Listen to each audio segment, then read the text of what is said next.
Mantenga despejados los pasillos, escaleras y salidas de emergencia del recinto. En caso de activarse la alerta sísmica, conserve la calma, permanezca en su lugar y siga las instrucciones del personal.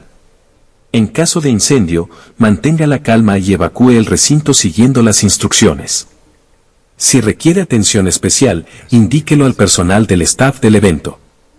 En caso de evacuación, diríjase al punto de reunión de manera ordenada y en silencio siguiendo la ruta de evacuación señalizada. Gracias.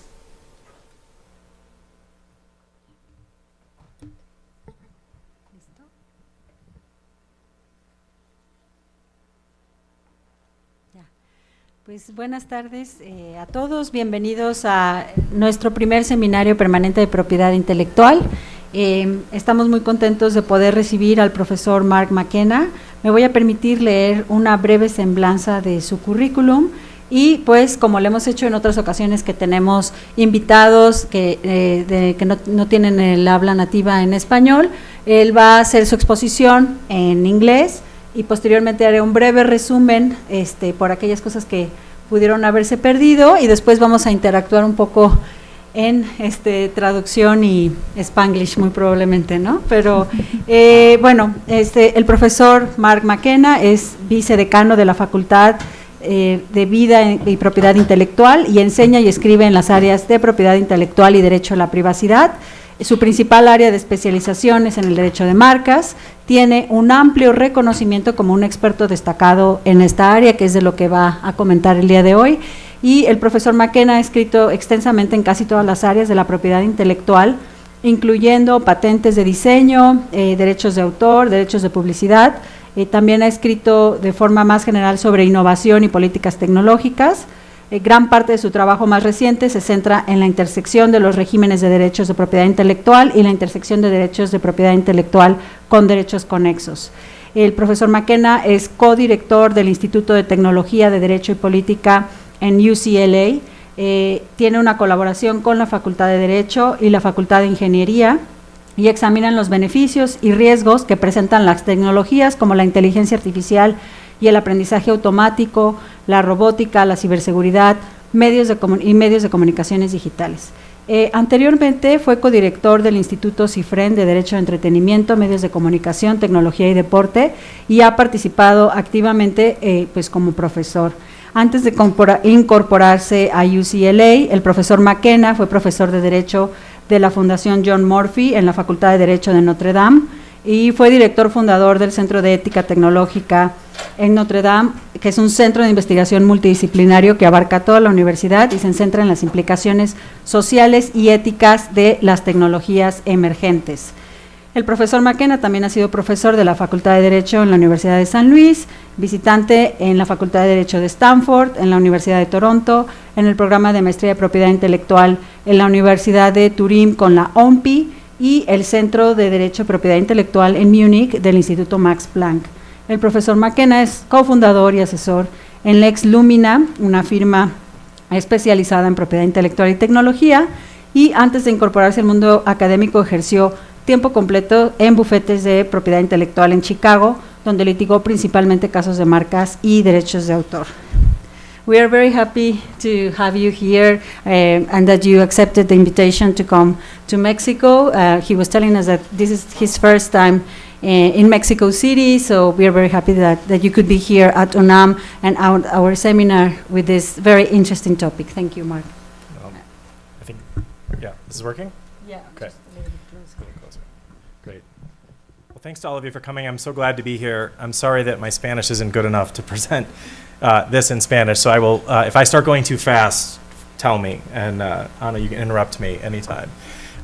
What I'm going to talk about today is a paper that I wrote with my colleague Jeannie Fromer, who teaches at New York University.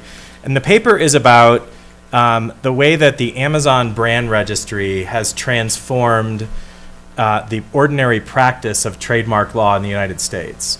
And the origin of this paper is that I've written a lot about trademark law over the course of my career. And Jeannie and I were at a conference, and a couple of lawyers, were talking to us about some of the things we had been saying, and they were like, this is really nice, but you don't, it's like has nothing to do with the way that any of this is being practiced now, because Amazon has become like an alternate version of trademark law. And so we spent 2 years kind of trying to understand that and trying to dig into it and figure out. So I'm going to talk about a bunch of ways that that it has made significant changes to the trademark system, and I think some things we think that might mean for the future. So Amazon, as you might know, in the United States has been very much the target of conversation about its effects on competition generally.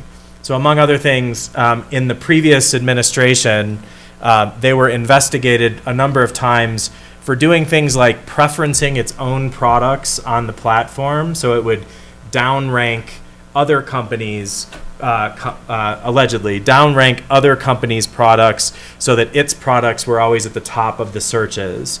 It was doing things to basically manipulate the arrangements that it had with third-party sellers to make those third-party sellers' deals much less lucrative to them.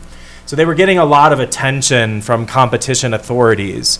But one thing that was almost never part of the discussion was about how they were managing brand registrations on their platform. We thought that was a sort of missing piece of the puzzle for what was going on.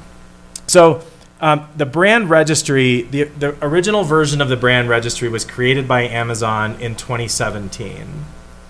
And it had as its requirement, in order to get into the brand registry, you had to show Amazon that you owned a US federal trademark registration. So there are versions of the brand registry in many other countries, and what Amazon has done has made the conditions of the brand registry in each country tied to that country's trademark law. So if you wanted to be in the brand registry in Europe, you needed a EU registration, or a registration at least in the member country that you were trying to target. So in the United States, that meant you needed a registration, a United States federal trademark registration to get into the brand registry. That has since been, in more recent versions of the brand registry, has been changed where you now can get in with just an application to register. And that has a whole bunch of implications that I'll talk about in a little bit, but it's significantly increased the number of brands that are eligible to be in the brand registry. So what do you get? Why does anyone want to be in the brand registry? What do you get for it? You get a couple of different things. There are some benefits that I would say are related to trademark protection, which is to say it works like a private dispute resolution system. So you get automated enforcement tools, so that if you own a brand, Amazon will kind of automatically locate third parties who are using that brand and either alert you to them or sometimes just take them down. So you get some automated tools.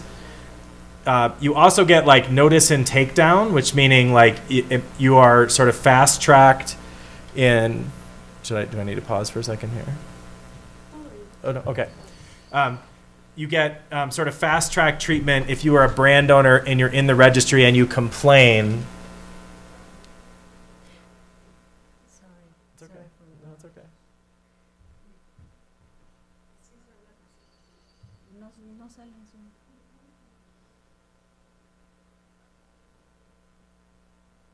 Just wait. Or wait. Yeah. Oh,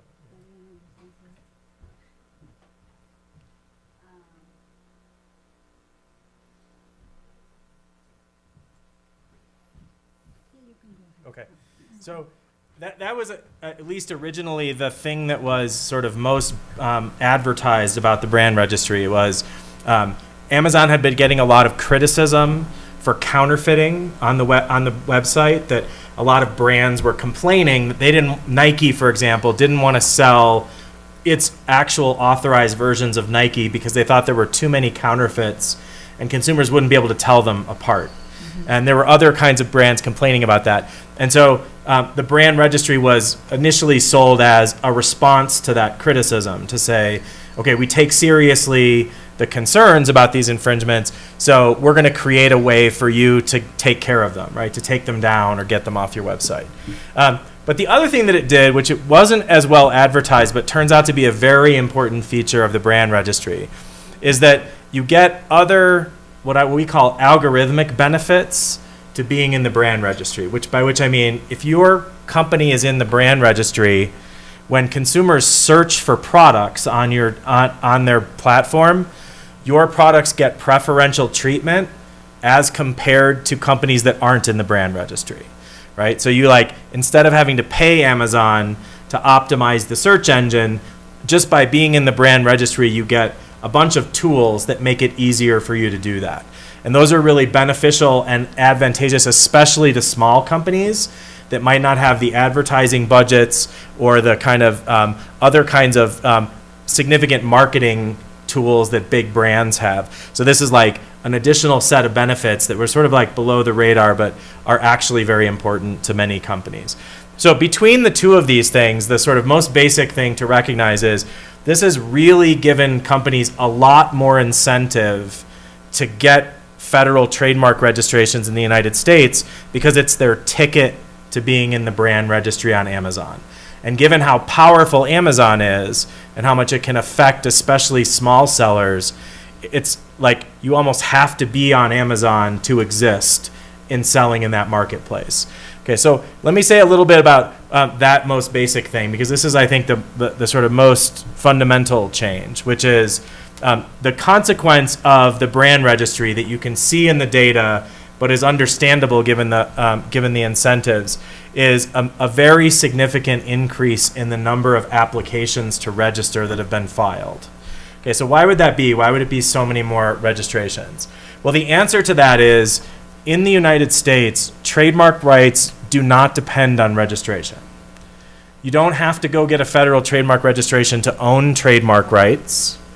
Those rights, as we normally describe them, they arise out of use in commerce, just at common law, right? So once you start marketing a product and selling it, the trademark rights naturally attach, and that's free, right?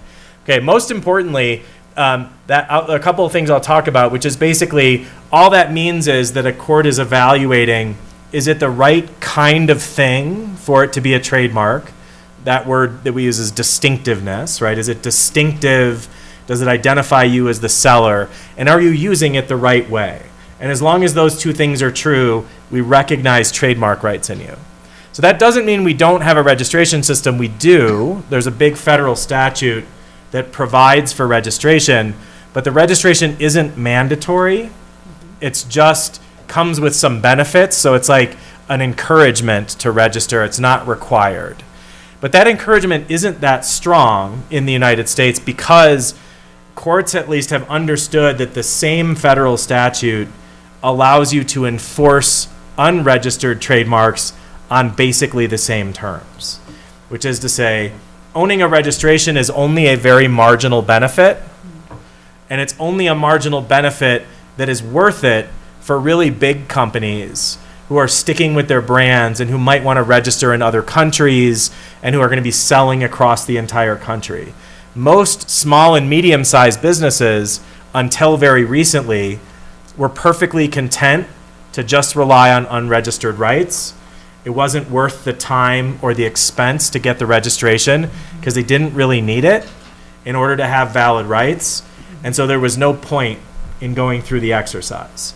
So for a long time, we had a sort of stable world where there is a registration system, but it only partially represents the number of trademarks that there are, because there's a bunch of trademarks that are unregistered in the world. Now comes the brand registry in Amazon, where the thing you need to get in the brand registry is a federal trademark registration, or at least an application. And what that means is a bunch of companies that used to just rely on unregistered trademark rights now found it very important to get a federal registration because they needed that to get in the brand registry. So that was like a major shift from a bunch of companies that never would have previously not registered, now all of a sudden filing trademark applications. So that was like a very large increase in the number of applications, and a number that the trademark office wasn't ready for, right? They weren't built to assume that number of applications. So that's the first big change. You tell me whenever you want me to stop. Okay. So you can see that in the data as I was describing. If you just take a look at this, if you look the very simple description. This chart that's over here, the bottom line there is those are applications filed by a company that has only ever filed one trademark application. We call those single filers. The line on the top is the line of applications filed by companies that have filed more than 10 trademark applications. So we're using that as a sort of proxy for big companies that file a lot of trademark applications. And what you can see is that for a very long time, there's a pretty big gap between those, right? That a lot of the applications that are filed by companies that file 10 or more applications, and that makes up a much larger percentage of the applications that are filed. And then you see right here at the tail end, all of a sudden those lines cross. All of a sudden, the companies that are only filing one application, that's now more than the companies that have filed 10. Why? Because those are small and medium-sized businesses that wouldn't have filed applications before, but in 2017 it got a lot more valuable for them to file trademark applications. So that's why those lines cross. You can see it in raw numbers here. This is just the number of applications filed by companies that have only filed one application. And you'll notice right here about 2017, it just sort of takes off, right? The number of those applications. This chart down here is the same thing. It's just that it's broken out in proportion. So you can see that at the very end of this, the blue, which is the single filers, starts making up like something like 40% of the total applications or something, and that's new, where it used, look down here, like how low the percentage used to be, right? So the point is, what you can see is we're seeing a big shift, and the shift is in the direction of small and medium-sized companies that didn't used to register are now registering, and they're registering at a pretty high rate.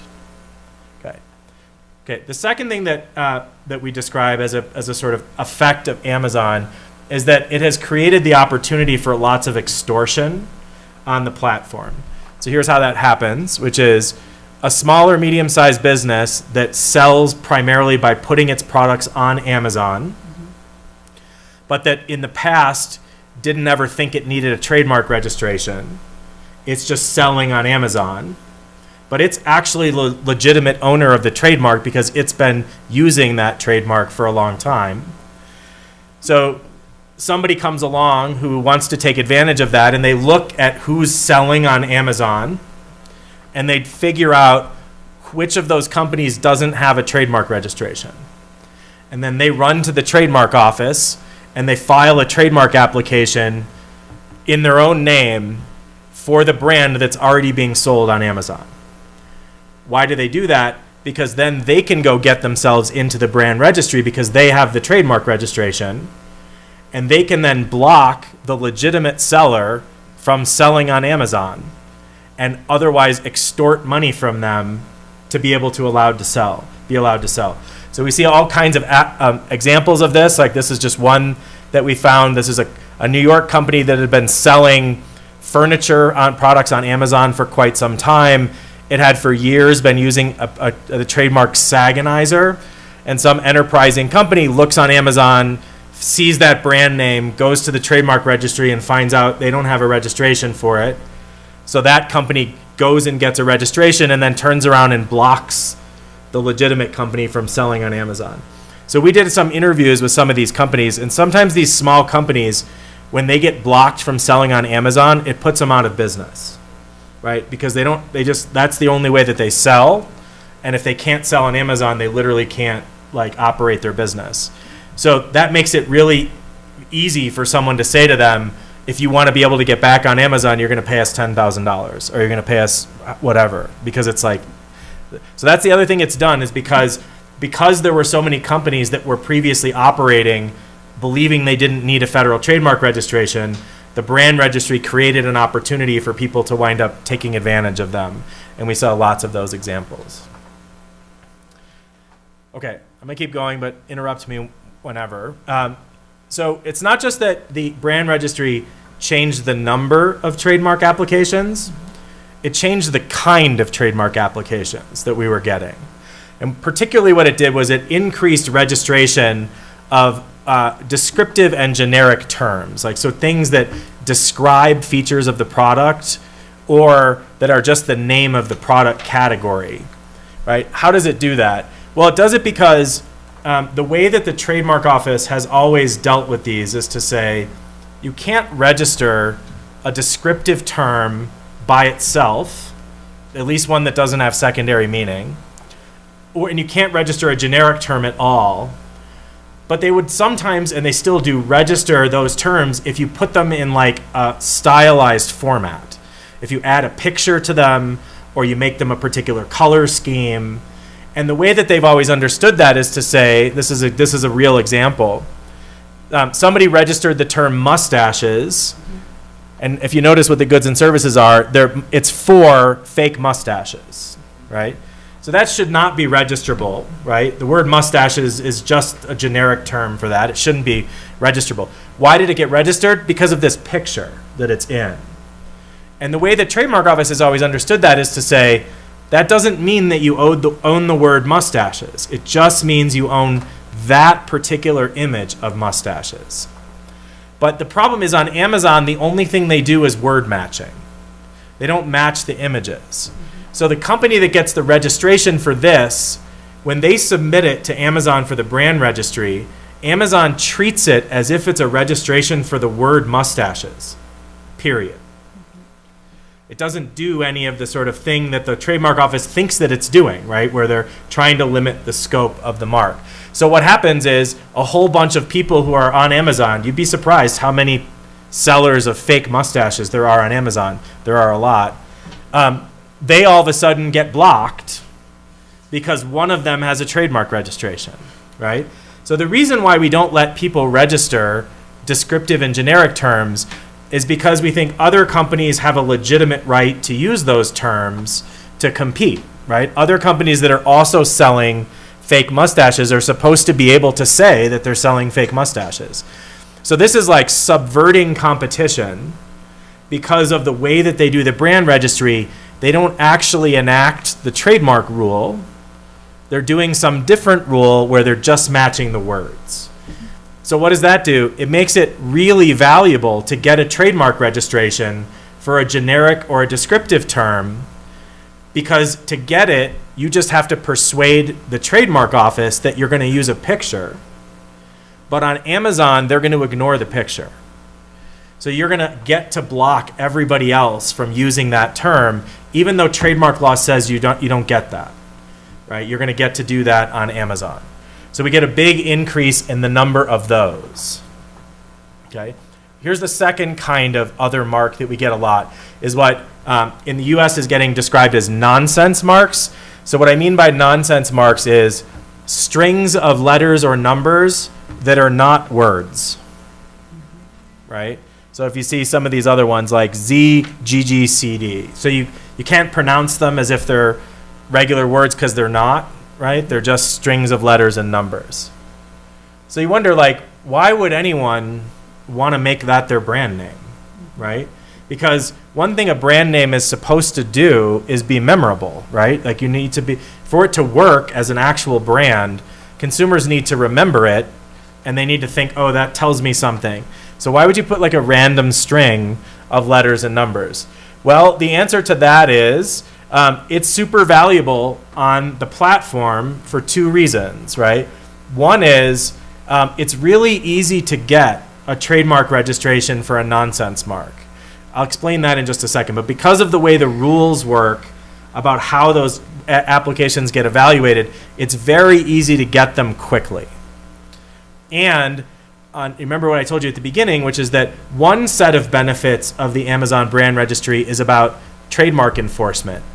The other set is about algorithmic priority, right? And when all you're looking for is for the algorithm to prioritize you, you don't need a real trademark. You just need something the computer can understand, right? So if you want to be prioritized for selling clothing, the computer can read ZGGC fine, and it can prioritize that even if it's not a memorable brand to consumers. So this is a play that these people are making for the algorithmic benefits of Amazon. They're basically saying those things are valuable to us separate and apart from the trademark benefits, but still in order to get them, I need a trademark registration. So let me pick something that's really easy to get, right? Okay, why is it really easy to get? Okay, the answer to that is because the thing that the trademark office looks for when you try to register a word, they look for two things. They want to know, is the word distinctive, right? And are you using it in a way that looks like a brand, that like is attached to a trademark? So that part's easy to satisfy. All you have to do is put the word near a product on a product page, and that's easy. So you can see that sort of example. This is way more than you need, but this is just, if some of you if you have any exposure to U.S. trademark law, this is what's called the Abercrombie spectrum. And what all this is, the only thing you really need to understand here is that these terms at the top of the spectrum up here are the easiest things to get recognized as a trademark. Okay? So if you start at the very top, a fanciful term is just a made-up term. Right? So I can give you some English language versions, maybe you could give some Spanish ones, but things like Exxon for oil, right? Or a bunch of names that people use for like pharmaceutical drugs. And when I say made up, mean they don't have any other meaning. There's no other English meaning for the word. The only thing you could think of is the brand. So they're still recognized as words. They're just not words that have any other non-trademark meaning. Do you have any good examples of that in Spanish? Also? I don't know. Yeah? OXO? Okay. And then the category right below it these are called arbitrary terms. Those are terms that they do have another English meaning, but it doesn't have anything to do with the product. So the easiest example here is apple for computers, right? Apple is a word that means a fruit, but your computer is not made of that fruit. It isn't derived from the fruit. So when people see the word apple on computer, that doesn't make sense, right? It's like it doesn't tell you any of the normal things. So the point of this spectrum is to say that the further you are at the top of it, the more these words don't convey any information, the easier it is to just say, fine, you can have those as trademarks. Because down here, when you're talking about generic terms or descriptive terms, there's a lot of reasons why other people need those trademarks, right? There's a lot of why people also need to be able to say they're selling a computer or that their food is tasty, right? They also want to be able to say those. But that's not true of the stuff at the top. So what that means is the scrutiny that these ones at the bottom get is a lot more. If the trademark office thinks you're telling them that's something that's a fanciful term, they're like, no problem, that's yours. Mm-hmm. So guess what all of the nonsense marks are? They're all fanciful because they all have no meaning. Mm-hmm. So you get an immediate rubber stamp from the trademark office on that. You don't have to go back and forth with them. You don't have to respond to office actions. They just say, sure, that's fine. So it's cheap and easy to get. And if all you care about is the algorithmic benefits, then you get a flood of these things on Amazon, right? So I was showing you before, just to go back to the data here, you can look, these basically didn't exist until Amazon, right? There's like a tiny number of them. And to be fair, most of those are like actually abbreviations of other marks. So you might remember that the Twitter platform, when it first launched, was TWTR, which looks like a random string of letters because there's no vowels in it, but actually everybody understood that it meant that it was pronounced Twitter. So that's what these are down here, these like low-level ones. They're basically just like abbreviations of other words. But now you see it take off, right? And when it takes off, it's like those other ones I was showing you where they're just, they don't mean anything, right? They don't mean anything to consumers. That's kind of interesting because partly what it means is a lot of the products that are on Amazon are not being sold by brand name. They're being sold just by algorithms, and the brand name is literally just a requirement to get on the platform. Like it's not what they're trying to sell the consumer. So that's pretty interesting if you think of all the basic stories we tell about trademark law, about why trademarks are so important, because it's how consumers shop and it's how they tell products apart. On Amazon, increasingly not so much, actually. It's not really the way consumers are shopping. Okay, so here's the other big problem with this is that because we assume that fanciful terms, even though they don't have trademark meaning, we always assume that people will still understand them to be a word or something. But these nonsense marks, there's no reason to assume that. So it's really hard to then figure out how would we compare one nonsense mark to another nonsense mark. Like if the owner of one of those was trying to say that the other trademark owner was infringing, how would you compare them? All of the tools we have for doing that basically depend on semantic meaning. They depend on, like, what does the word convey? What does it tell you?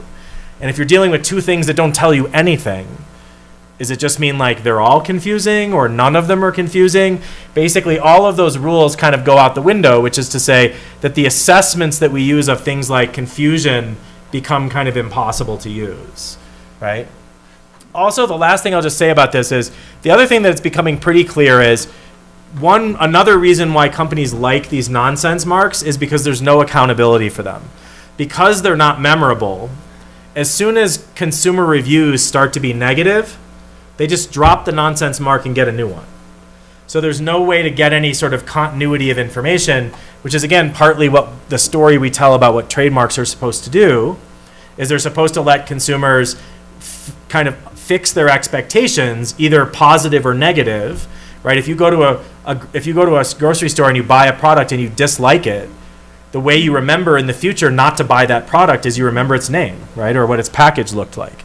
Well, what these guys are doing is they're making it impossible for you to do that. If you buy a pair of these shoes and they're terrible, and you're like, in the future, I'm never buying from that seller again, well, too bad. The seller might not even be there again. It might be the same seller, but just with a different nonsense mark.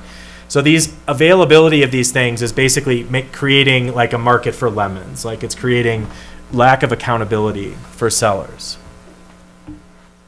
Okay. Alongside that happening, you might think the last couple things I've said, what it's doing is increasingly making online selling not about brands, right? It's about algorithmic preferencing or consumer reviews or something else. It's not about brands.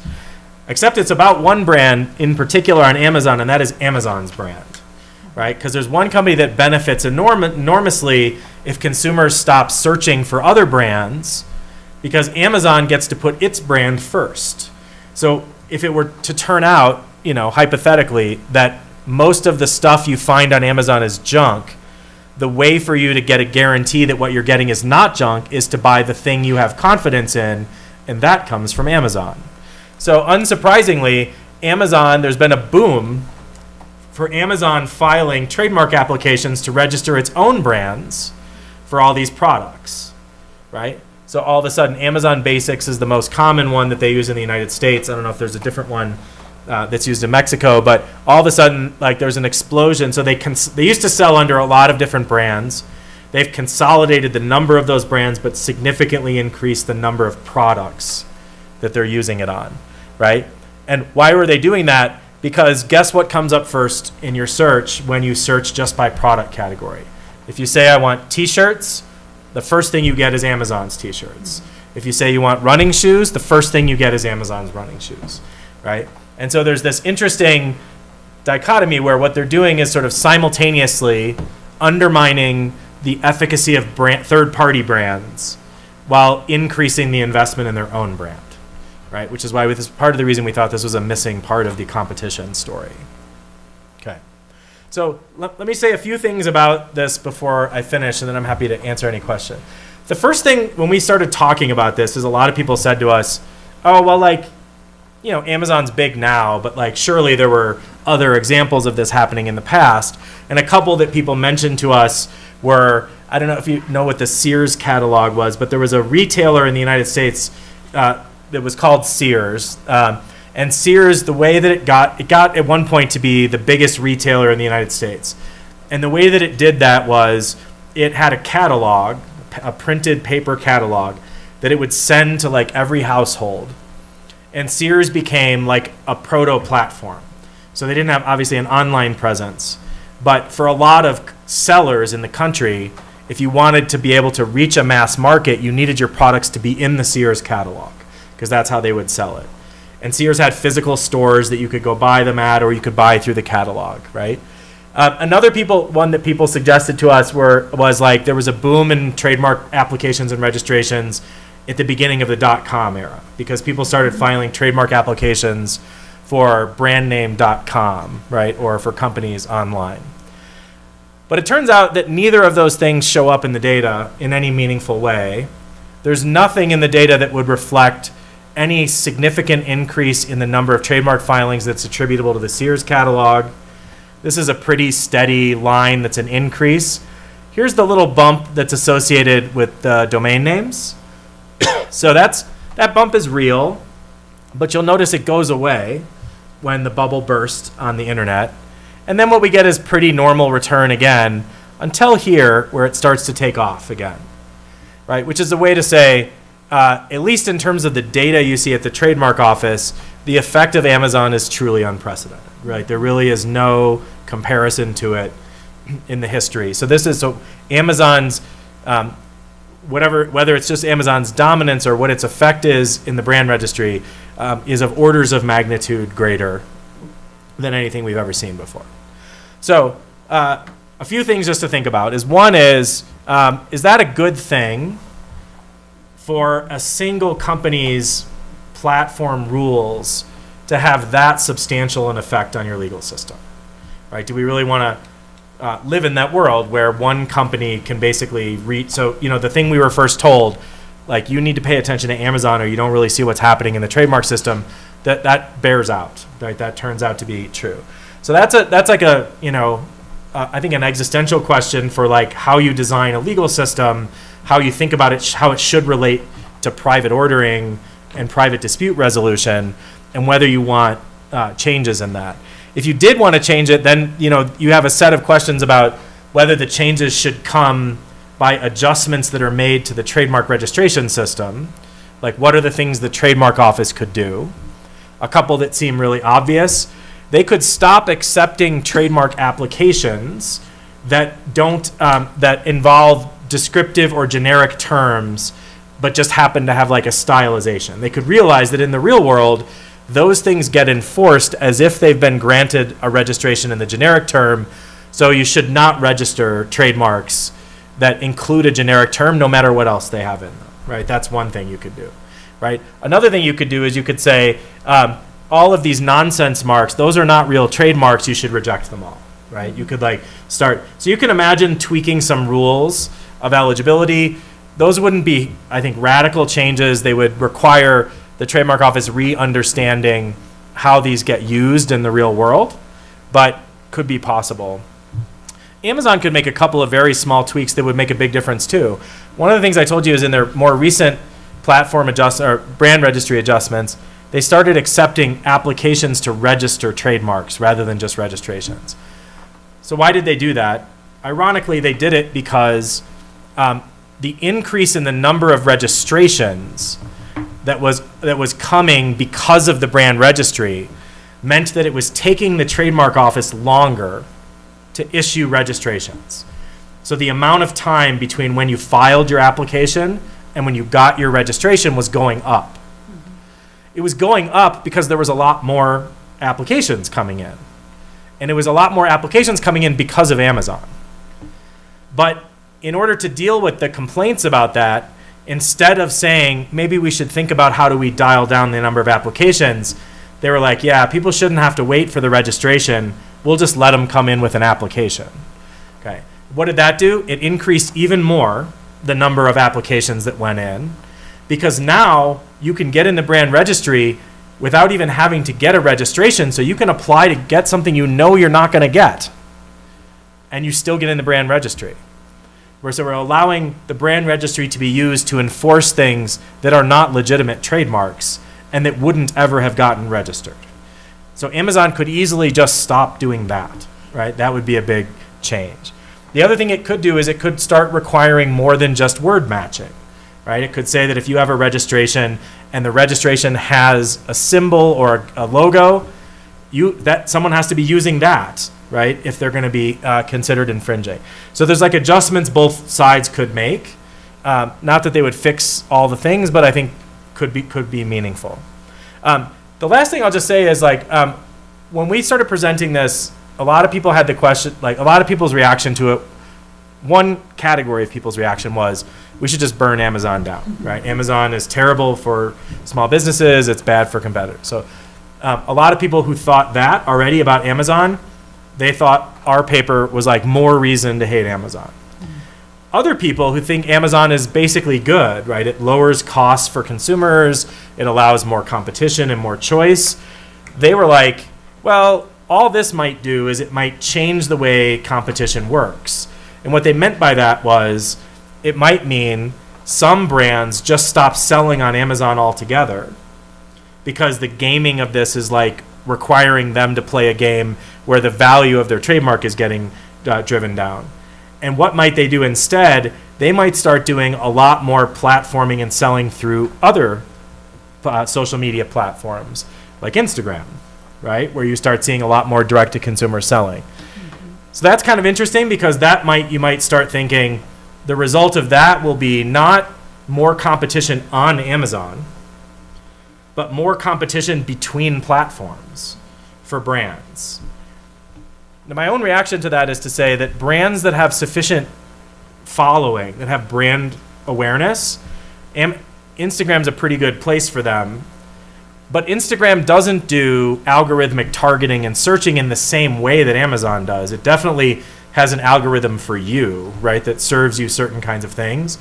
But people don't go on to Instagram and search dress shoes or in the way that you do on Amazon. And so this is probably going to be effective for certain kinds of brands, but not others. And certainly not third-party sellers that are like small businesses that don't have any kind of brand awareness. So how you think about like the trade-offs between those also might, give you some reason to think about like how upset are you about it, with the way Amazon is affecting things. So I think that the important point in the takeaway here is that the digital world, the online world of selling, looks really different than the world of 20 years ago and the way that people advertised and the way that people sold. But the trademark system hasn't caught up to that. Trademark system is still operating kind of on the assumptions about the way people used to shop. And at the very least, we're kind of hoping that people need to like at least really rethink whether that makes sense in this world. So I'll stop there. Thanks.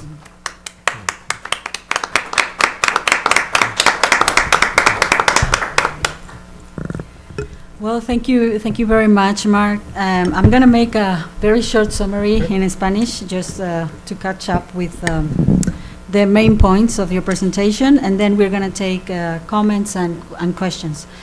Bueno, solamente un rapidísimo resumen respecto de lo que nos acaba de comentar el profesor Mark. Su paper con la profesora Jean de Nueva York habla precisamente de esta práctica que está teniendo Amazon con las marcas, y un poco como que la idea es que Amazon está creando su propia ley de propiedad intelectual dentro de su propio mundo porque tiene sus propias prácticas, ¿no? Y nos comentaba al inicio que las autoridades de competencia ya estaban observando las prácticas de Amazon porque era muy obvio que cada vez que alguien buscaba algo, Amazon ponía primero sus productos, pues creando o generando pues no las condiciones apropiadas de la competencia que dice tener al tener a todas las personas que venden a través de su plataforma, ¿no? Por ejemplo, dice que una de las compañías que ya no quería vender en Amazon también pues fue Nike, porque pues se había encontrado con muchísimos productos pirata y decía, bueno, si yo me pongo en Amazon como marca Nike, la gente no va a poder distinguir entre los productos pirata que se venden ahí porque les va a salir un zapato más barato y los productos que sí son de marca, ¿no? Porque también Amazon no estaba cuidando que no se vendieran productos pirata dentro de su plataforma. Entonces nos habla como de 5 cosas esenciales respecto de la plataforma. La primera es que se iniciaron muchísimas solicitudes ante la oficina estadounidense de patentes y marcas de registro. Dice que antes no se registraban mucho las marcas porque la forma en la que funciona el sistema de marcas en el common law, en específico en Estados Unidos, es que se protege el derecho de uso. Entonces, tanto una persona esté usando una marca que sea distintiva y que se esté usando como forma de marca, con eso es suficiente para que se le reconozca el derecho a su marca y no era necesario un registro. Entonces nos mostró su gráfica de cómo había muy pocos registros de marca. De repente el número de registros de marca se dispara cuando aparece la plataforma Amazon. Y este cambio obedece pues precisamente a las reglas o las políticas de Amazon de decirles, bueno, vengan y registren aquí su marca para yo asegurarme de que ustedes son los únicos que van a estar en la plataforma. Entonces eso lleva al número 2, que es la extorsión de marcas en Amazon, porque muchas personas se dieron cuenta de cuáles eran las marcas que se estaban vendiendo más en Amazon, se dieron cuenta que no estaban registradas en la oficina de registro de marcas de Estados Unidos y fueron y las registraron, ¿no? Como los que les llaman pues, el cyber squatting, y ya con ese registro regresan a Amazon a extorsionar al dueño original de la marca y decirle, bueno, pues cuánto porque yo ya tengo el registro y tú no lo tienes y pues tú tendrías que demostrar el uso en todo caso. Y posteriormente, bueno, también dice que el fenómeno de Amazon trae una serie de aplicaciones de marcas genéricas a la oficina de marcas. Entonces, en general, no se puede registrar una palabra. Nos daba el ejemplo de los bigotes, ¿no? No se puede registrar la palabra bigotes para un negocio que vende bigotes falsos. Pero que la oficina de marcas cambió un poco su forma de revisar las marcas genéricas y que decía que mientras le agregues una imagen, pues entonces sí iba a poder ser posible registrarlo. Entonces nos enseñó el bigote, que se llama mustache, con forma de bigote, y así ya pudo ser registrable. Y entonces esta marca mustache que vende bigotes, pues se fue a Amazon a quitar a todos los vendedores de bigotes falsos porque ellos habían registrado la marca bigotes. Y es que esta es una cosa de la plataforma, ¿no? La plataforma no distingue entre las imágenes como sí distingue la oficina de registro. La plataforma únicamente dice, bueno, tú tienes el nombre mustache, nombre bigote, y ese es el que voy a respetar. Entonces, pues ya tenemos ahí que una palabra genérica que es bigote, pues ya nadie más la puede usar. Luego, en el cuarto punto, nos habla de que también provocó una serie de registros de marcas sin sentido. Entonces, nos hablaba un poco como de cómo se pueden registrar las marcas, ¿no? Obviamente, las palabras genéricas no deberían de ser registrables nunca. Hay términos descriptivos, a esto le llama el espectro de Abercrombie, ¿no? Y las marcas que son más distintivas son aquellas marcas que van a ser mucho más fáciles de poderse registrar, ¿no? Entonces nos daba en inglés el ejemplo de Exxon, que también se vende aquí, ¿no? La gasolinera, que no significa absolutamente nada esa palabra, pero es muy distintiva y por tanto es más fácil, mientras menos signifique la palabra, es mucho más fácil su registro. Sin embargo, esto lo que ha traído es que en Amazon hay una serie de marcas que no tienen sentido, que nada más son letras con números, y que no significa nada, que no son palabras, pero debido a que son suficientemente distintivas y no tienen sentido, obtienen el registro ante la oficina de marcas rapidísimo y luego corren a Amazon a decir, esta es mi marca. ¿Por qué hacen esto? Pues porque incluso les conviene que los consumidores olviden la marca. Venden productos chafas, podría decirlo así, y la gente dice, bueno, ya compré y no te puedes acordar nunca de la marca porque era una palabra sin sentido y cuando lo vuelves a buscar, pues ya tienen una nueva marca sin sentido. Entonces eso es lo que está generando el sistema de Amazon, que haya un registro enorme de marcas sin sentido y negocios que aparecen y desaparecen en Amazon para vender sus productos bajo estos nombres sin sentido. Y pues solamente hacer negocio, ¿no? Y el quinto elemento es acerca de la marca Amazon, ¿no? Obviamente cada vez que uno sigue buscando un producto dentro de Amazon, lo primero que aparece, como si fueran con los mejores, con las mejores reviews, con las mejores calificaciones, son todos los productos de Amazon. Y entonces claramente Amazon estuvo haciendo, registró su marca, que la marca que registran es Amazon Basics, casi que en todos los rubros de las marcas, en todos los productos, porque venden un montón de productos, y pues bueno, esto es el fenómeno que han estado identificando respecto de Amazon y las marcas. Buscaron si había algunos antecedentes y encontraron que, que antes de que existieran las plataformas digitales, Sears vendía por catálogo en Estados Unidos y mandaba los catálogos a todas las casas y vendía un montón, y pues también tenía un tratamiento de las marcas que vendía dentro de sus catálogos que se podría asemejar, pero pues que no se compara con la magnitud que tiene ahorita Amazon en una plataforma digital, que también había pasado un fenómeno similar en los nombres de dominio, ¿no? cuando salieron los nombres de dominio y la gente iba y registraba su nombre de dominio, y luego pues también había quienes registran sus nombres de dominio y no registran la marca, o registran la marca y no registran el nombre de dominio, y llegan otra vez los squatters, los paracaidistas, toman el nombre de dominio cuando saben que hay una marca registrada, cuando saben que no hay una marca registrada, pues también para extorsionar.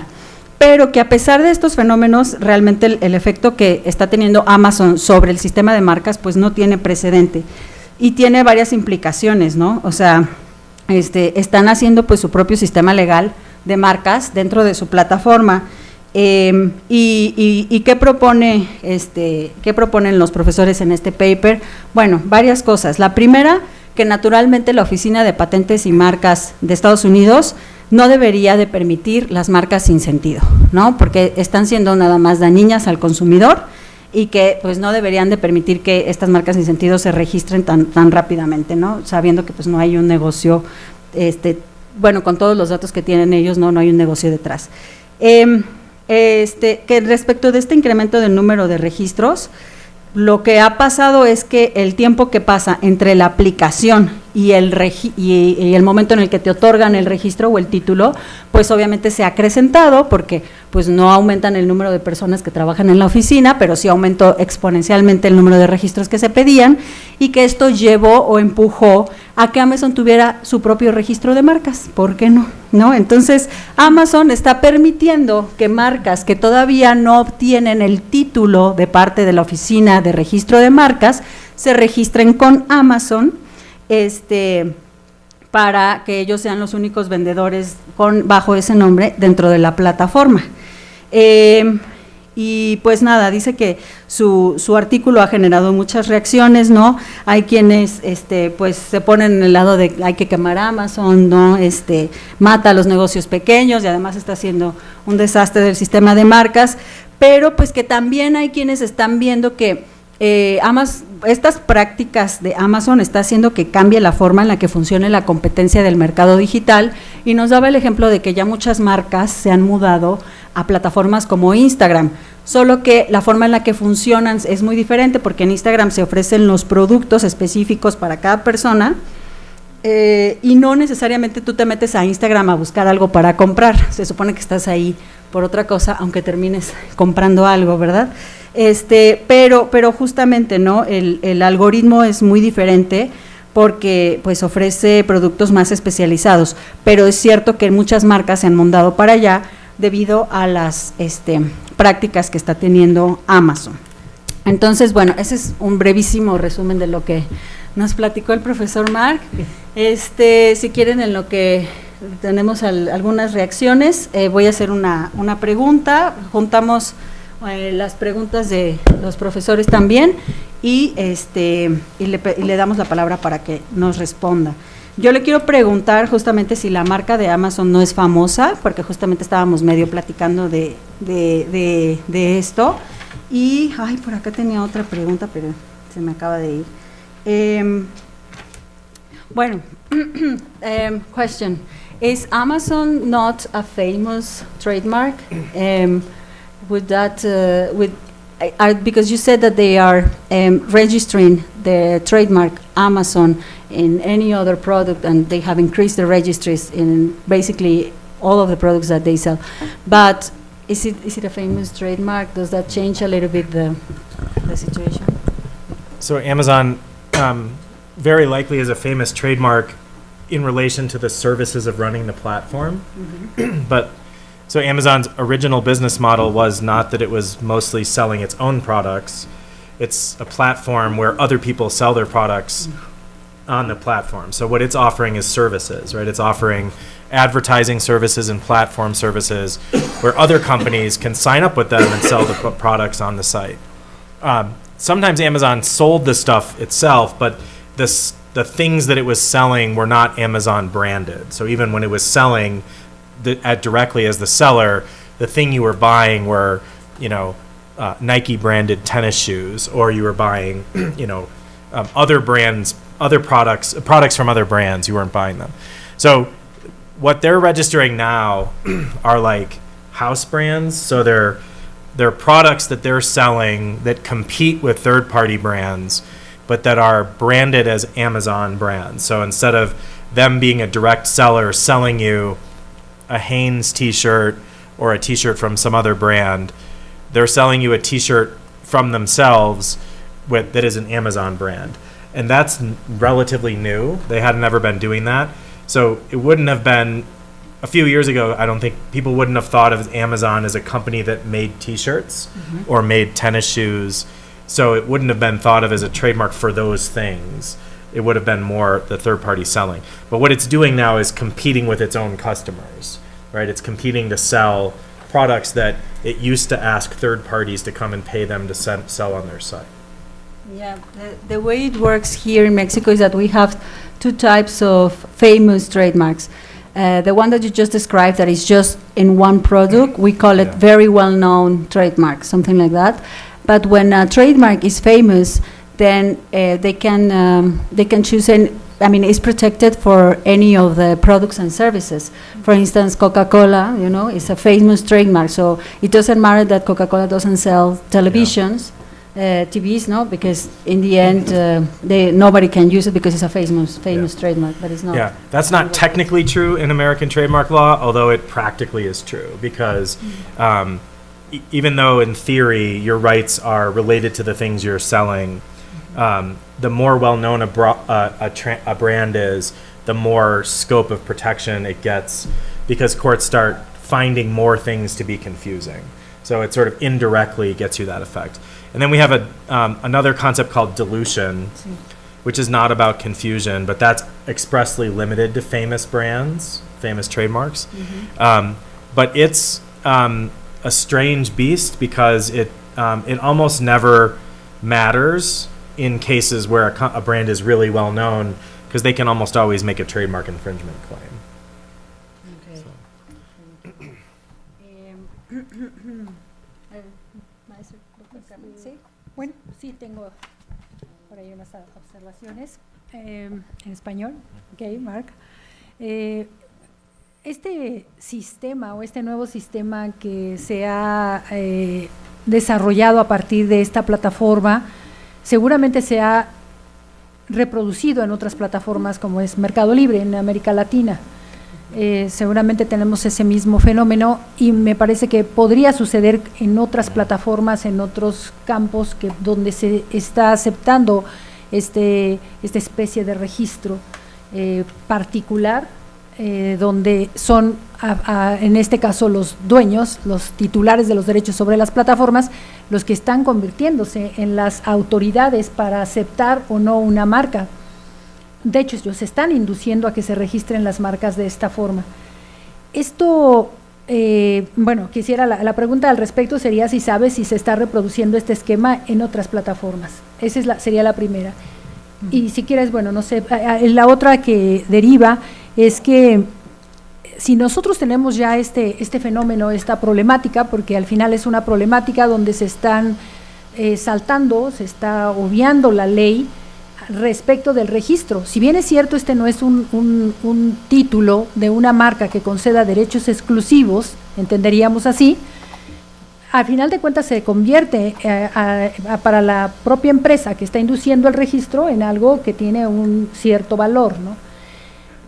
Al final hay una desorientación desde mi punto de vista para la persona que registra una marca bajo estas condiciones, pensando tal vez que tiene algún derecho exclusivo sobre esa denominación, si es que llega a tener cierta relevancia.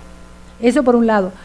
Pero por otro lado también hay una desprotección, hay desorientación a las personas que venden a través de estas plataformas, pero también hay un riesgo para el consumidor, donde si estas marcas no son estables, si van a desaparecer, si pueden ser piratas, pues entonces también el consumidor no tiene protección. Y por otro lado también los temas de competencia, me parece que entonces es un fenómeno que tiene implicaciones diversas.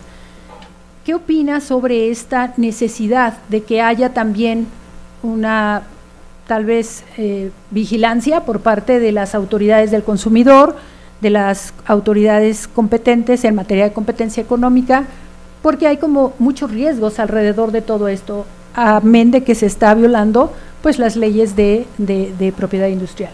Gracias, Ana.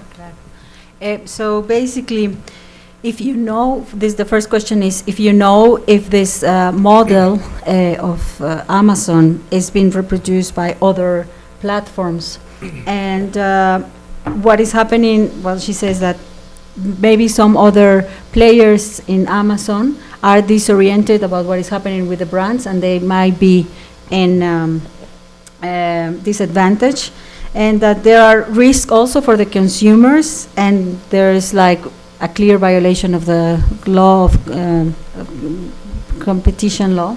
So are there any of the governmental agencies, you know, checking or making a invigilation, ¿cómo se dice? Investigations. Like investigations around this. So I'll do the second one first because it's easiest. In the previous administration, there were a lot of investigations of Amazon, and it seemed like some of those were likely to be promising in some way. The current administration has burned all of that down. You mean like Biden? Yeah, under the Biden administration, the Federal Trade Commission and the Department of Justice Antitrust Division were both doing various kinds of investigation. The thing we were describing, to my knowledge, was not yet on their radar, but they were definitely investigating Amazon's practice of downranking competitors. And I think what we were describing was one way that they do that was under the radar. So I think under the Biden administration, there was some chance that there would be some kind of response to it. You know, but the current administration, I'm trying to think of a diplomatic way to say this. They don't really do law. So I don't know how else to say that. They're It's not on their priority. Yeah. So I think now I don't know what will happen. So on the first question, we do have the sense that other platforms also have now replicated Amazon. From what we could tell at the time we were writing this paper, Amazon was just so much bigger and more powerful as a platform that it was hard to get a sense of how much the other platforms mattered in that respect. But I do think we're now seeing a replication of it. What we didn't see on any other platform that we could find at the time was anyone accepting an application to register. Everybody else required federal trademark registration to be in it. But, you know, that obviously can all be changing over time. So, básicamente en la administración anterior con el presidente Biden, sí, la Comisión Federal de Comercio y la de Competencia estaban investigando estas pues prácticas. En específico, pues ellos también tomaron datos de la práctica de Amazon que está empujando a sus propios competidores, porque eso creo que es algo muy interesante que el profesor dijo y que no lo comenté, sobre que Amazon está compitiendo con sus propios clientes, ¿no? O sea, Amazon ofrece una plataforma para que puedas vender y luego te compite y te empuja muy abajo para que no te encuentren los consumidores, y eso estaba siendo investigando en la administración de Biden. Dice que en la administración actual pues dijo que no hacen derecho realmente. Y pues que también sí hay otras plataformas que están replicando el modelo de Amazon, pero como Amazon es tan poderoso, me imagino que está tan fuerte en Estados Unidos, pues el impacto no ha sido el que ha provocado esta plataforma, ¿no? En general. Very good. Ay, sí, también. Doctor Becerra, ahorita va a hablar el doctor Pérez Miranda, si gusta, y enseguidita le pasamos la palabra. Sí, está. Sí. Hola, Manuel. Es decir, este esquema que está realizando Amazon ya lo hizo Walmart en cierta medida. Lo único que Walmart lo que hacía y otros grandes supermercados es poner que era mercancía sin marca, ¿no? Entonces planteaban, sobre todo en aquellos casos donde la calidad no es muy importante, por ejemplo, bolsa de azúcar, etcétera. Ahora, el problema serio que tenemos es que Amazon está sacando, ¿no?, de la esfera de competencia de cada país sus conductas. Digamos que uno de los problemas de las plataformas Amazon, las plataformas Netflix, etcétera, es que vienen a un país, son consumidos en un país que no tiene jurisdicción sobre esas empresas. Entonces, desde el punto de vista de México, que se podría aplicar normas diferentes en lo que hace a marcas y normas diferentes en lo que hace a mercado dominante, no lo puede hacer en principio porque Amazon tiene su sede en Estados Unidos y México no es competente, o por lo menos no ha encontrado la forma de poder actuar en contra de estas plataformas, que muchas de ellas tienen por ejemplo, ahora que iban a comprar Netflix, iba a comprar Warner, ¿no? Pues iba a ser un mercado dominante claro, ¿no?, dentro de la competencia, pero México prácticamente lo que tiene que hacer es aceptar, porque no tiene jurisdicción.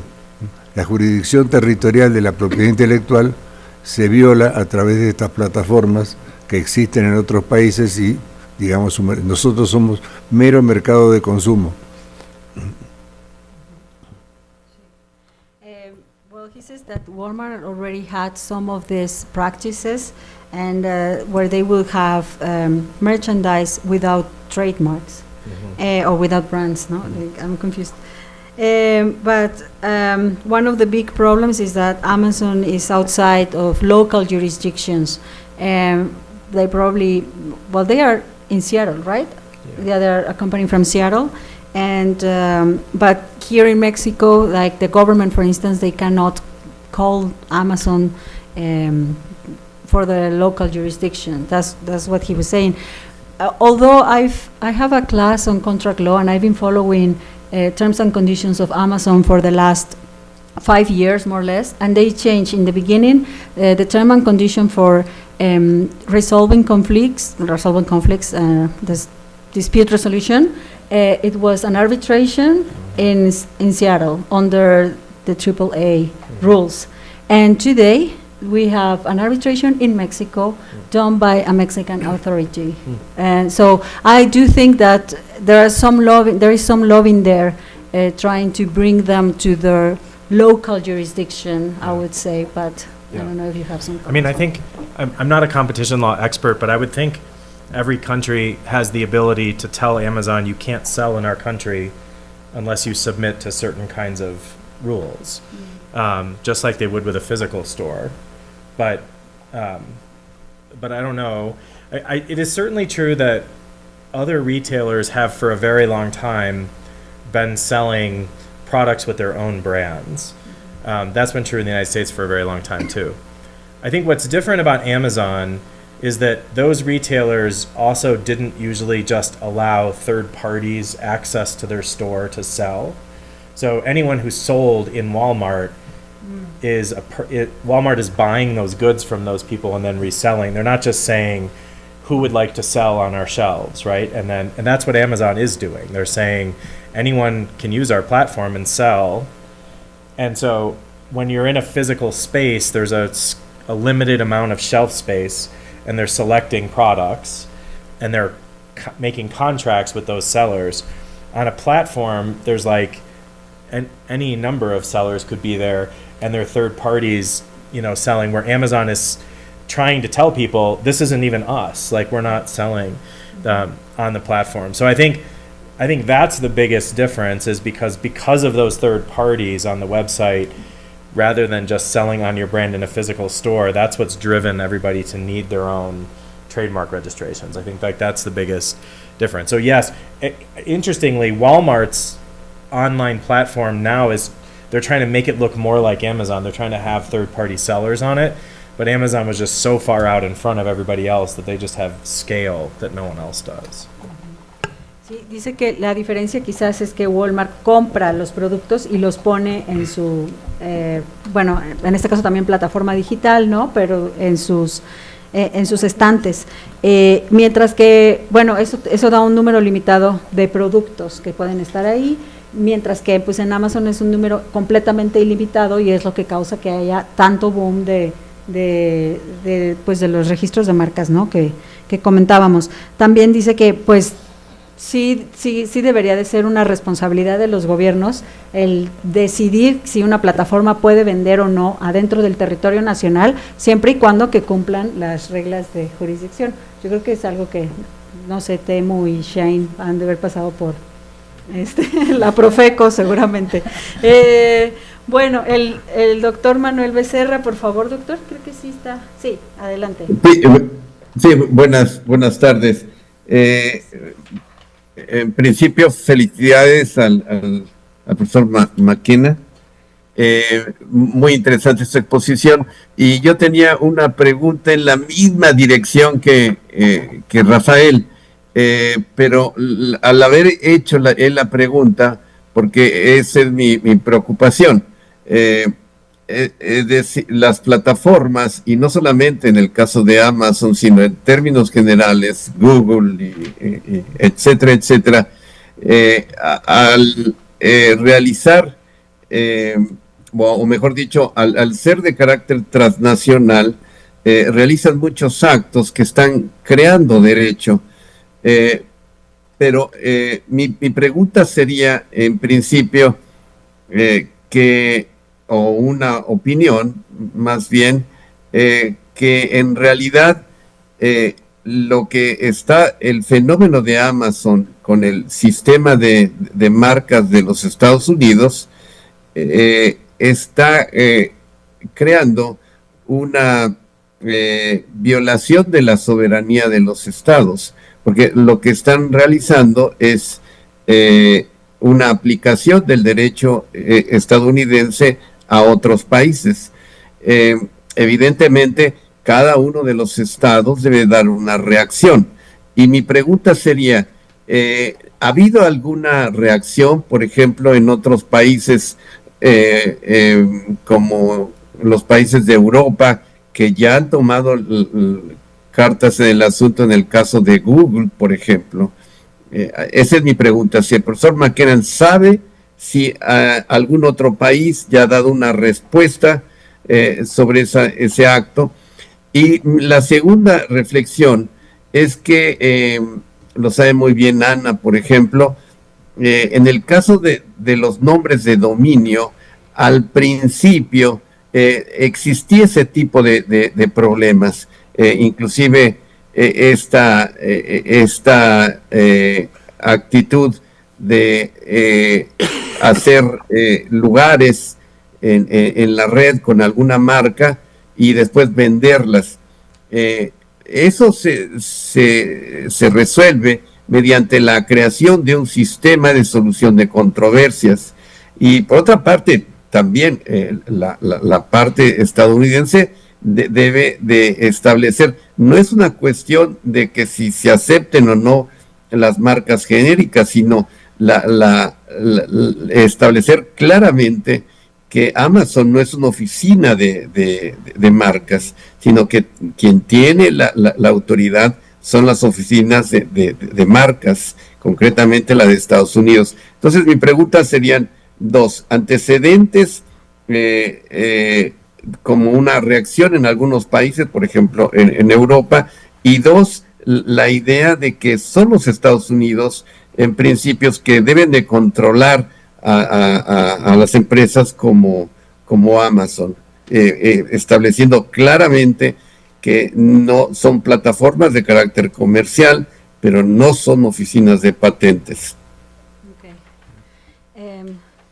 Yeah, so basically, he's saying that the practices of Amazon have created kind of like a violation of the sovereignty for other states, because they are applying trademark U.S. law to all of the places where they where you can check the platform. And he's asking whether you know that, he says, like, we know that Europe has complained about Google practices. Have they also complained about Amazon practices? Have you heard about any country that has complained about it? And the second question is that, Amazon is not a trademark office, but they are doing the practices of a trademark offices. Like why? I mean, this is just the power of the company that has no limit, basically. Yes. So that I think that was what I was alluding to about the power of a single company. I think one might very well react to this as saying this is just an example of why companies can't be allowed to get this big, or they can't be allowed at least to do these things without sort of like supervision. I do think it's true that, so, Amazon, like if I were giving the best defense of what Amazon's doing, they were basically saying, we want to make it cheaper and more efficient and easier for brand owners to enforce their marks on the platform rather than having to play the game of whack-a-mole where they had to sue all of these individual people, because if they had to do that, they were just not going to use the platform. It was like not an effective thing. But the problem is that instead of making their entire own set of rules, what they did was they piggybacked on the legal rules of all the countries they were operating in, right? And so I think they did that because that actually avoided regulation. That was definitely what they were doing in the United States, was they were saying, we hear you, we're going to deal with this trademark problem, and we're going to do it by using your registration system. Like, we're not making up our own rules. So, and I think they did that in all the other countries too, and I think that actually was kind of deliberately designed to say, what do you want us to do? We're just following, you guys gave the trademark registration, we're just following it, right? The problem is that every country that issues trademark registrations, when the office issues the registration, they have an understanding of what that registration means in the legal system, right? They have an understanding of what will happen when this company who has the registration has to enforce it against somebody else. What legal rules will apply to that, right? How will a court understand the meaning of the registration? What will that mean about the goods and services? What will it mean about the mark that's depicted in the registration? And Amazon didn't follow any of those things, right? So it only followed you have the registration, but none of the rest of the substantive legal rules. Exactly. And that's the problem, right? Which is that it really did create an alternate trademark universe. It just used as the input for that official documents, official regulations, right? And so I think it would be totally appropriate for a country, a regulatory system, to say, you can't have one without the other. Like, you can't make your own legal system that seems to be like, especially one that is effectively displacing, right? Like the number of resolutions that happen within Amazon rather than happening in courts now, right? And I think it would be perfectly legitimate for lots of other countries to call them on the carpet for the same thing. But that, I think, is like there's a global politics to like how you deal with these giant companies. And right now the companies are winning that politics. Well, he was able to take on Venice for his wedding, ¿no? Yes, Like, exactly. Yeah. Sí, desafortunadamente es el poder de una sola compañía, ¿no? O sea, nos dice que hay una política global que está siguiendo su juego con tal de que pues estén ahí vendiendo, ¿no? Entonces, y que hay una pregunta muy fuerte acerca de por qué se le permite estar, por ser una compañía tan grande, ¿no? Todas estas big tech companies. Y nada, o sea que también Amazon un poco en lo que se escuda es que pues se suponía que era una plataforma para ayudar a aquellos titulares de marcas que son más pequeñas para que pudieran vender, para que pudieran llegar a más personas, pues esa era su finalidad. Obviamente, pues lo que terminan haciendo es evadiendo la regulación, porque bien dice el profesor Mark, una cosa es que estén siguiendo el registro que otorga la oficina de marcas, pero no están siguiendo pues ni la regulación, o sea, no están aplicando la ley, están aplicando la ley como pues ahora sí que como así a su manera de entenderla, sin seguir las decisiones, dice, ¿no? O sea, las decisiones acerca de marcas, la doctrina que se ha hecho acerca de marcas, pues todas estas fuentes del derecho están simplemente guiándose por el registro. Yeah, I think, well, yes, they are applying the law in such ways that they are not, but you would also say in one of their proposals, I don't know if I understood it correctly, but is that they shouldn't allow this also nonsense brands inside of the platform. But I think this is definitely a job from the USPTO. Yeah. No. That would be the easiest way to solve it, was for the PTO would just stop granting those. And I think they could, so one of the rules that the Trademark Office in the US uses is it tries to ask whether something functions as a trademark. And the way they normally do that is by asking, is it being used in the way that a trademark normally is? So for clothing, is it like on the tag of the clothing, or is it like in a location where you would expect to see a trademark, right?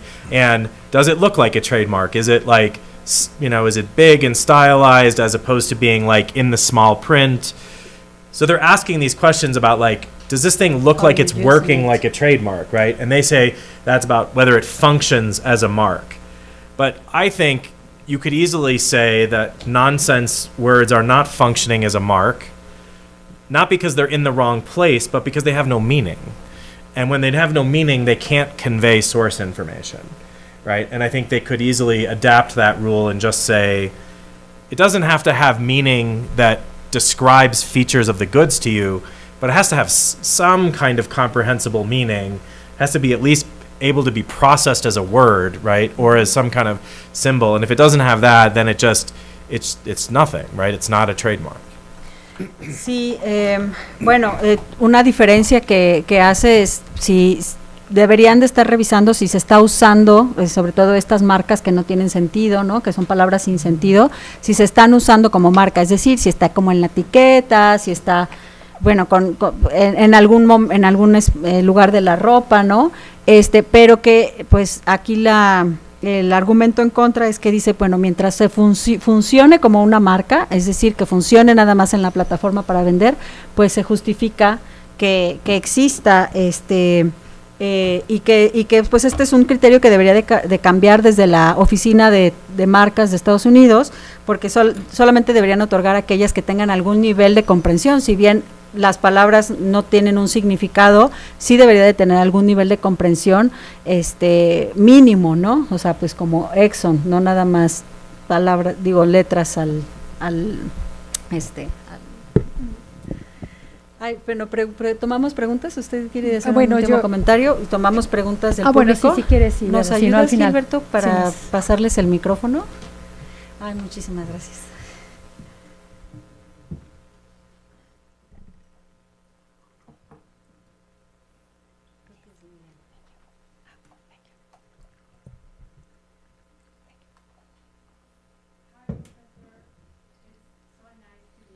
Thank you.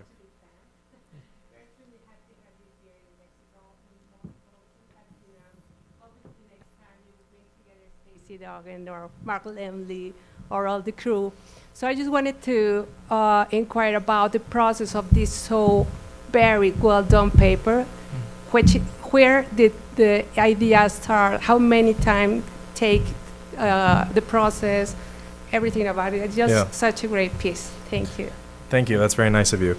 So, I mentioned before that the origin of it was several people telling us that we were missing a big part of the story because we were not focused enough on the way that the Amazon practice was changing firm behavior, right? The way that companies were behaving. So changing the way that they were seeking trademark registrations, changing the way that they were doing enforcement, because a lot of companies were, instead of filing lawsuits or sending letters, they were just using the brand registry dispute resolution. So there was like a lot that was not in what we were teaching, and it was kind of below the radar. So we had to learn a lot about how the brand registry worked. And that was hard because Amazon's not very forthcoming about it. They hide a lot of information. we had to figure out what we could from what was publicly available. We got a little lucky because my co-author's daughter was a registered seller on Amazon. So some information that's only available to sellers that you can't just get without it, we got. Not surreptitiously, she was a legitimate seller, but we wouldn't have had that just as researchers. Like we wouldn't have had access to it. To Amazon's credit, we sent them the paper. We sent a bunch of their in-house lawyers the paper, and we interviewed several of them. We weren't giving them the ability to respond to it, but we wanted to make sure we weren't getting anything wrong about how it worked. We didn't want to be accused of factually misrepresenting how it worked. So, we were able to ask people like, tell us what you think we've gotten wrong here. And they did give us some things, and there were one or two things that we fixed because we didn't want to misrepresent it. And then, the big thing was we had to figure out how to tell the story in a way that wasn't just, here's how the brand registry works, but also here's how it affected the trademark system. So we had to think about how to gather data, like what questions to ask. Jeannie Fromer, my co-author, had done previous empirical work studying the trademark office. So they had a lot of data about all the applications that were filed, but we had to figure out what were the right questions to ask. So we needed to think about how would we tell the difference between small and medium-sized companies and big companies, because that's not like when you apply to register a mark, there's no box to check about that. So we decided to use as the proxy, like how many previous trademark applications had you filed? We had to think about what we were using as a rule to classify something as a nonsense mark. And then we had to think about like how to record the information over time. And as we started doing that, we started seeing the patterns in the data matching pretty closely what we thought the incentives were. So like, we didn't try to present it as like statistically, like quantitatively determined. Like we weren't trying to claim that Amazon was the only reason for these trends. Like some of the things that we saw in the data seemed very clearly explained by COVID, right? There's like during COVID, there was a boom in the number of people trying to sell stuff on Amazon because they lost their jobs and they needed some way to make money, and they were trying to. So that wasn't because of the brand registry. It was just because the world was making people do that. A natural side effect of a number of new sellers on Amazon was going to be trademark applications. So, we were trying to be careful not to overclaim that like the brand registry was the only reason for these things. But the patterns were pretty unmistakable, and then I think, so once we had that basic story, then the question was just like, what do we make of that story? Like, is it a good story? Is it a bad story? It's complicated because I think some of it depends on, there's a very long, old history in American trademark scholarship that basically takes the position, we've way over-invested in brands. Brands are mostly marketing devices that don't actually add real value. I'm just reporting this. I'm not necessarily endorsing it. I'm just saying. But that goes back to like the 1940s. A lot of people very critical of brands because, and there's really good examples of this. There's a company that in the United States that sells table salt, and it's called Morton's. And the history of that is like business schools use it as a case study because what they basically did was the way salt used to be sold in grocery stores was in bulk without brands. And they basically took a commodity product and put a cute little girl with an umbrella on it and tripled the price, right? And for like a business, that's great, but for like consumers, like it's not obvious that that's great, And so a lot of people have for a long time said most of what branding is that, right? It's selling things that aren't real about products. Mm-hmm. So if you believe that, then you might actually perversely think that what Amazon is doing is great. Because what they're doing is they're like undermining the idea of brands, right? They're basically saying brands are just meaningless constructs. Like we can subvert them by making brands less important on our platform in a bunch of different ways and making algorithmic placement and consumer reviews better. But then the question is like, are those actually better, right? Are they actually better ways for consumers to shop? There's a lot of good literature that consumer reviews are really unreliable.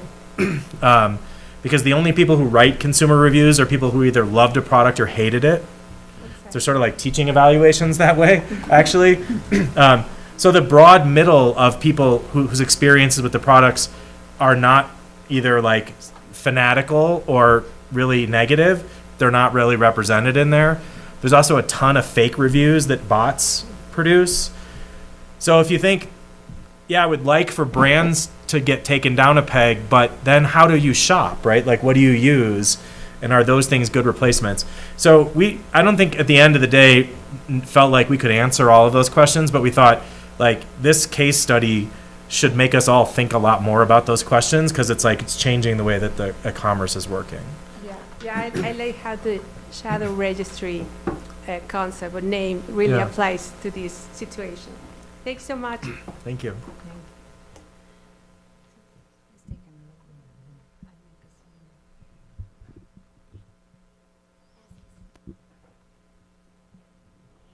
It's just really fast question. Based on what you just exposed it specifically about the federal trademarks registration, would you say is sorry, I just get nervous. Yeah, and the problematic is causing. Would you say it's convenient to make it obligatory to protect not only the sellers, also consumers? To make registration mandatory? Yeah. Yeah. So it's funny because the statute that governs trademark law in the United States is called the Lanham Act. And the Lanham Act was passed in 1946.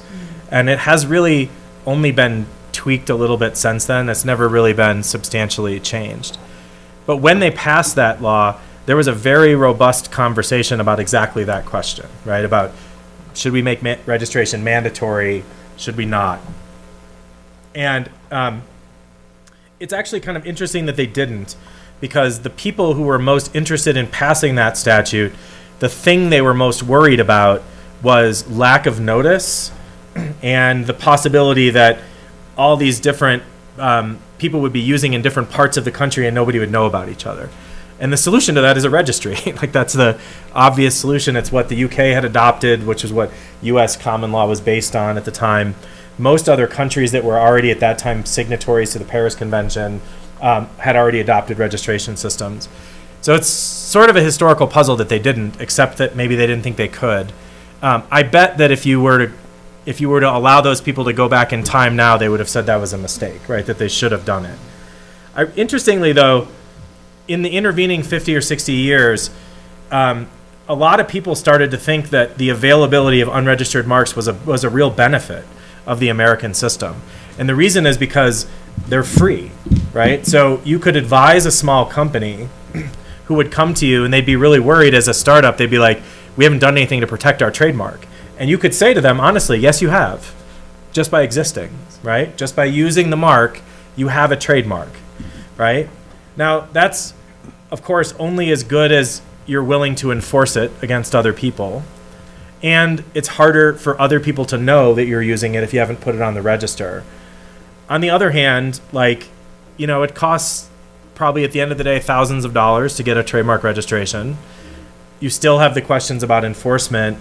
And, of course, you have to have it in your mind that you need a registration, right? And a lot of small businesses don't. So for a long time, people started saying, actually, this was a kind of accident, but maybe had some real benefits. And I think Amazon has just, flipped that upside down. So I think the problem now is that our administrative apparatus for that, the trademark office, is not built for the assumption that everyone's going to register. And we don't have rules in place about what would happen if you don't, right? So it would require, I think, a really substantial reworking. But I do think that maybe Amazon is making it so everyone's going to register now anyway. But yeah, it's a very good question. I think one that might be just sometimes a legal system just kind of persists in the state that it is because it has been that way a long time, and it's too hard to undo it.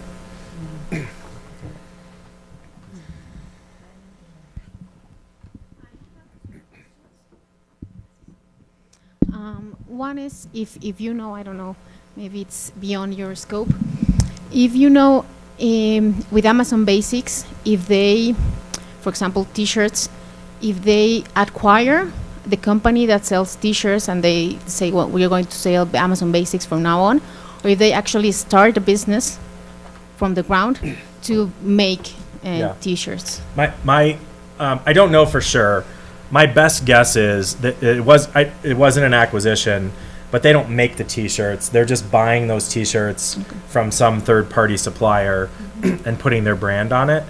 But that's probably not that different than the way a lot of brands actually operate. They're just outsourcing the production.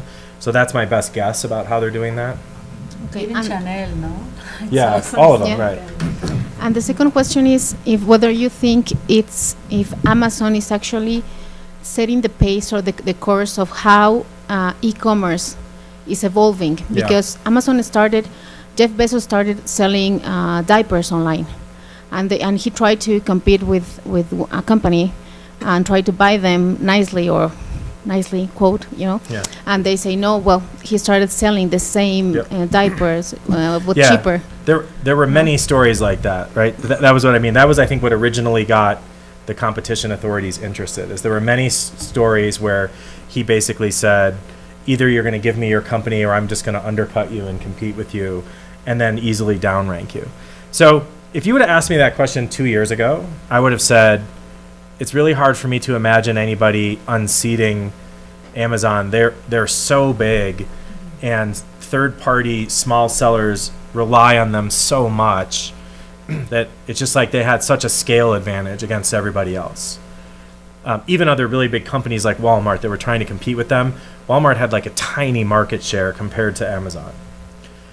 Funny thing happens in the world, though, is that things that are outside specifically of that but are relevant to the global politics have a way of changing things.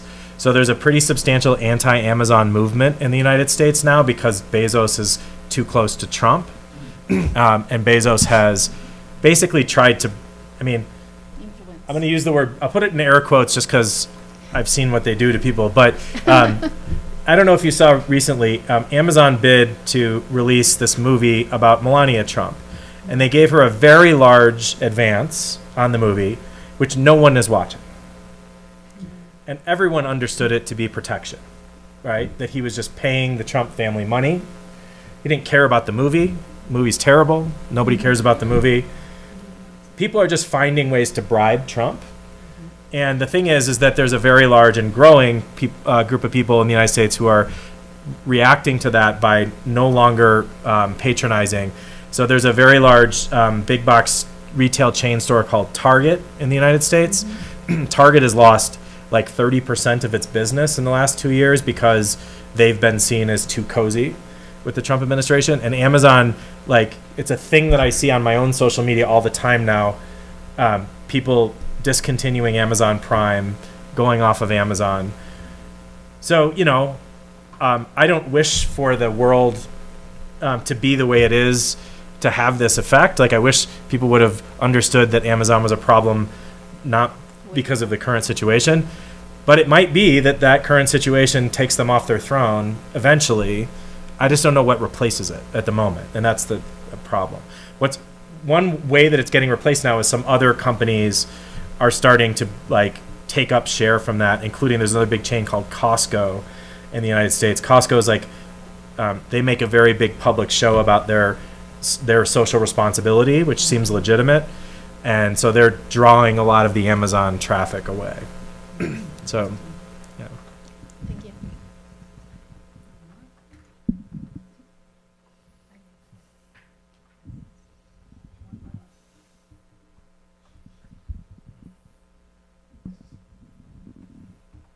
Hi.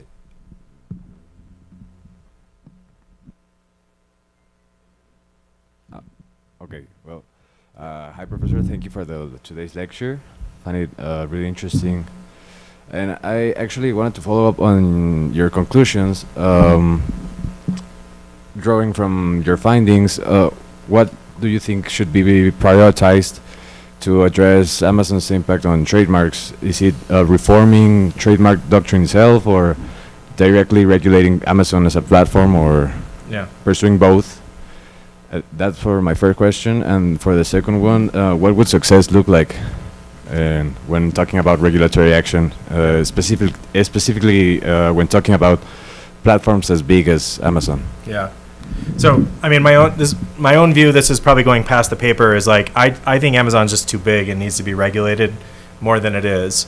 But I think to solve this specific problem, it would have to be a mix of reforms made by the government about how they issue trademark registrations, and also some regulatory demands on Amazon about, like, if you're going to run this brand registry system, here are some things you have to change about it, right? That you can't do. You can't accept pending applications rather than registrations. And I think, in a different kind of regulatory world, you could imagine the government making those kind of demands on them.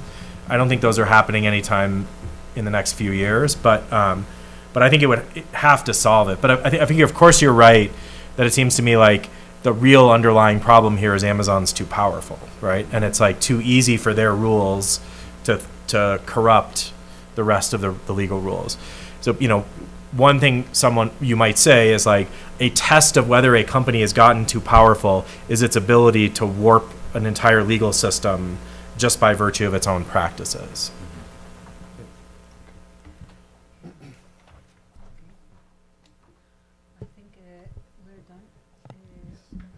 ¿Ya no iba a ser su última pregunta ya?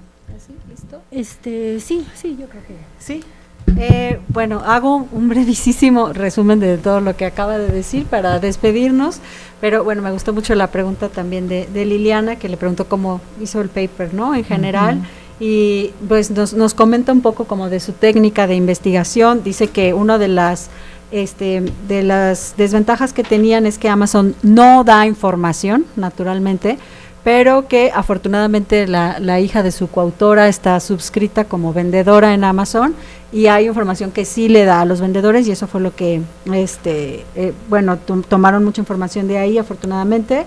Y respecto, también grabaron, cuando hicieron varias entrevistas a varios ejecutivos de la compañía, también les mandaron el paper, ¿no? Para que luego no fueran demandados, entiendo, por haber dicho que hacían las cosas como realmente no las hacen, y pues que también tomaron en cuenta las circunstancias del mundo, ¿no? O sea, a pesar de que a partir del 2017 creo que es la subida de registros en Amazon, pues naturalmente se exponenció también durante el COVID, porque pues muchas personas estuvieron buscando una plataforma en donde poder vender sus productos, porque pues no podían trabajar o salir a trabajar, y que pues eso también es tomado en cuenta dentro de los datos, ¿no? Que pues obviamente el COVID influenció esto, y que no sé, algo más que me puedas ayudar, porque se me fueron algunos datos, ¿no? Pero muchos casos reales de cómo las marcas pues han podido ir adelante. Luego, la siguiente pregunta fue acerca de si debería de hacerse el registro obligatorio, y dice que, bueno, el código estadounidense, que se llaman Acts, es de 1946, y que hubo un momento en que decidieron cambiarlo, pero se preguntaban si en ese momento era oportuno cambiar el modelo que tienen por un modelo de registro, cuando la mayoría de los países que somos miembros del Convenio de París, pues tenemos un sistema que es de registro.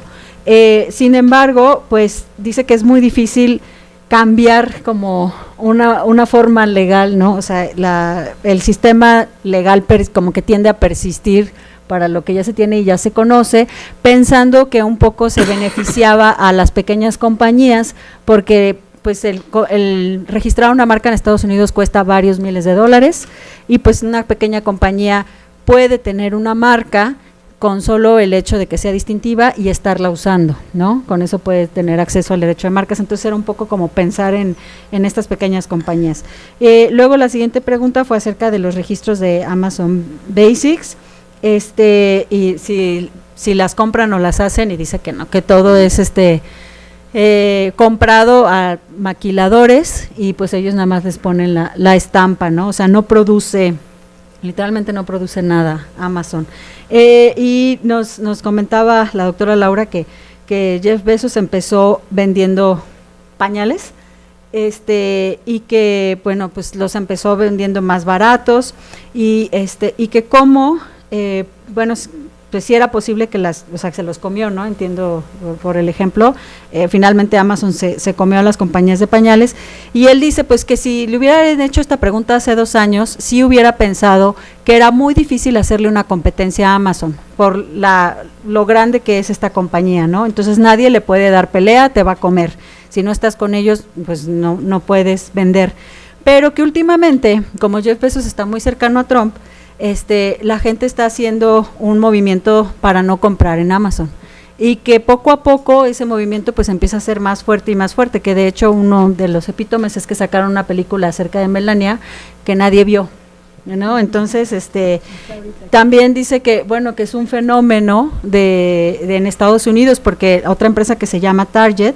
está perdiendo dinero porque están muy cercanas a la administración de Trump, y que, por ejemplo, otras empresas como Costco, ¿no? Está haciendo mucho, bueno, habla mucho acerca de sus labores sociales, y que la gente cada vez está comprando más en Costco, entonces que realmente pues también la política aquí puede ayudar a que bueno, la gente que está en contra de cierta política puede ayudar a que cambien, ¿no? Y que dejen de tener el poderío que tienen. Y la última pregunta fue acerca de el sistema de registros de marcas. Tomé muy malas notas de la respuesta, de esta última respuesta. Pero bueno, básicamente sí, Amazon está haciendo su propio mundo regulatorio de marcas. Y pues es muy fácil que sus reglas estén contaminando el sistema marcario, ¿no? O sea, como en pocas palabras. Bueno, I think that's it. Okay, we do have one more question, but I don't know if you know about a recent Argentinian trademark office decision. I don't know if you heard about it, but yeah, Guadalupe is also one of our intellectual property, from our intellectual property group, and she says that the Argentinian Trademark Office, do you know the decision? Dice que a substantive examination of trademark application is now limited to absolute grounds of public order issues. So all relative grounds like similarity or earlier rights or potential likelihood of confusion can only be raised by third parties when they oppose to this or in cancellation procedures. So you heard about it? I didn't know that they had done that in Argentina, but that's the rule in Europe now too. And I think it's a bad idea. I think like if you're going to use the registration system as a means of notice, it should be good notice. And the notice isn't very good if some significant number of those marks might turn out to be invalid, but somebody's going to have to wait till later and spend money to invalidate them. So I think if you're going to do a registration system, an actual evaluation of the registration makes a lot more sense. Otherwise, what you're doing is you're granting people a bunch of legal rights that they can go out and threaten other people with without knowing the validity of those rights. So I would think a registration system, like the premise of it is good notice, and good notice isn't there without actual evaluation of the application. Okay, muchas gracias. Bueno, pues finalmente hay una decisión en la oficina de marcas de Argentina que el examen sustantivo de las marcas nada más se limita a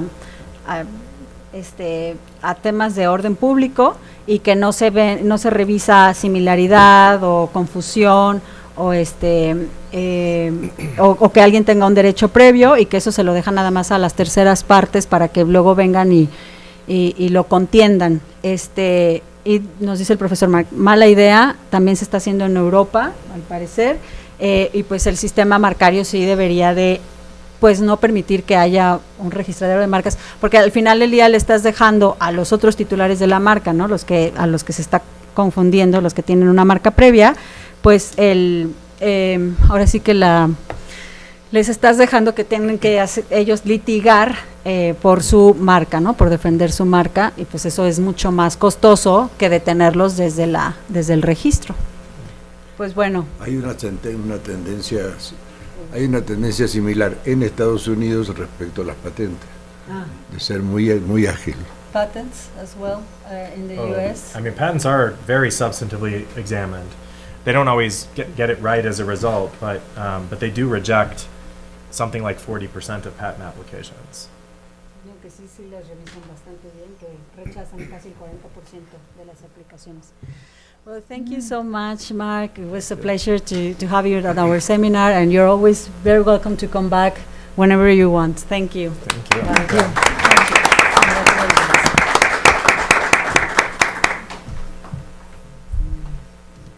Hay que pagar el... Sí, gracias. Thank you. Thank you for coming.